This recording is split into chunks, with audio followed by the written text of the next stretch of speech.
নেই, শুধু জাতীয় পতাকা নিয়ে আমরা আন্দোলন। কারণ আমাদের এই ইস্যুটা হচ্ছে জাতীয় ইস্যু। এই জাতীয় ইস্যুকে আমরা জাতীয় পতাকা নিয়ে আন্দোলন করবো, রাজনৈতিক পতাকা দিয়ে নয়।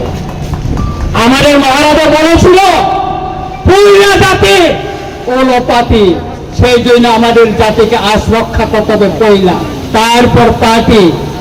সেই জন্য আজকে পতাকা ছেড়ে দিয়েছে, পার্টির পতাকা ছেড়ে আজকে আমরা জাতীয় পতাকা নিয়ে লড়াই মাঠে নামছি।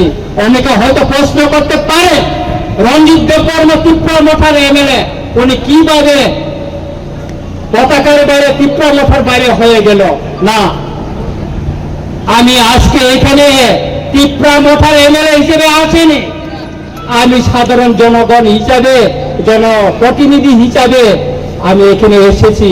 এই লড়াই সর্ব অংশের জনগণকে নিয়ে লড়াই। এখানে বাঙালি, পাহাড়ি, মুসলিম, খ্রিস্টান, বৌদ্ধিস্ট, হিন্দু সব অংশের মানুষকে নিয়ে আমাদের এই লড়াই। সেই জন্য আজকে এত লোক এখানে এসেছে। কেন এসেছে? আমাদের একটাই দাবি, একটাই, সেটা হচ্ছে যারা তৎকালীন পূর্ব পাকিস্তান অধুনা বাংলাদেশ থেকে যারা ত্রিপুরায় এসে বসবাস করছে, আমাদের অধিকার কেড়ে নিচ্ছে, আমাদের জমি কেড়ে নিচ্ছে, আমাদের ভবিষ্যৎ বংশধরদের রক্ষা করার জন্য আজকে তাদেরকে আমরা শনাক্ত করে তাদের দেশে ফেরত পাঠানোর জন্য দাবি জানিয়েছি। আমাদের দাবিকে ছাড়া দিয়ে আজকে ভারত সরকার তার মিনিস্টার অফ হোম অ্যাফেয়ার্স থেকে নোটিফিকেশন জারি করে আজকে তাদেরকে শনাক্ত করার জন্য বলা হয়েছে। এই নোটিফিকেশন শুধু 2019 মে 25 না, 1971 সালে 29 নভেম্বর তখনও নোটিফিকেশন জারি করা হয়েছিল, কার্যকরী করেনি।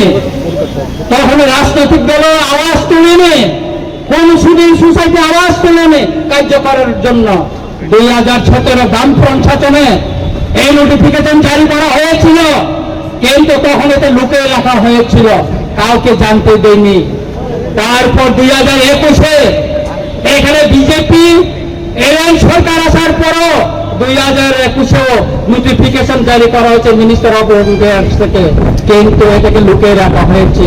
কিন্তু 2025 19 মে যে নোটিফিকেশনটা জারি করা হয়েছে তার কপি রঞ্জিত দেববর্মার কাছে এসে পৌঁছেছে। কেন?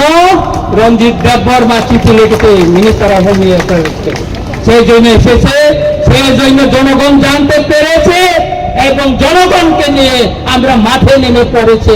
এই আন্দোলন যতদিন পর্যন্ত একজনও যদি ত্রিপুরা রাজ্যে, ভারতবর্ষে যদি অবৈধ অনুপ্রবেশকারী থাকে ততদিন চলবে। কারণ এই বেআইনি অনুপ্রবেশকারী আমাদের দেশের নিরাপত্তা, সার্বভৌমত্বের জন্য বড় একটা হুমকি। আপনারা জানতে পারছেন সে কাশ্মীরে পহলগামে অ্যাটাক হওয়ার পর কি অবস্থা ভারতবর্ষে, তারপরে ভারতের স্বরাষ্ট্র মন্ত্রণালয় এই পদক্ষেপ নিয়েছে। আপনারা জানতে পারছেন, আপনারা জানেন সেই আমেরিকা থেকে অবৈধ অভিবাসীদের ট্রেনে করে হাত পা বেঁধে সেই পাঞ্জাবে ফেলে দিয়ে গিয়েছিল। কেন? কারণ এই অবৈধ অনুপ্রবেশকারীরা এটা দেশের হুমকি, দেশের নিরাপত্তার হুমকি, দেশের সার্বভৌমত্বের হুমকি।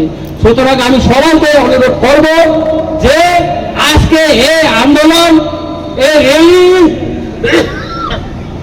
কোন জনগোষ্ঠীর বিরুদ্ধে না, কোন জাতি ধর্মের বিরুদ্ধে না, এটা বেআইনি অনুপ্রবেশকারীদেরকে শনাক্ত করে তাদের দেশে পাঠানোর জন্য এবং কেন্দ্র সরকারের যে নির্দেশনা তাকে কার্যকরী করার জন্য এই আন্দোলন আগামী দিনে চলবে। আমি আমার বক্তব্যকে আরো বিশেষায়িত করতে চাই না, আমাদের মিছিল এখনো শুরু হয়ে যাবে। আপনারা শৃঙ্খলাভাবে সবাই।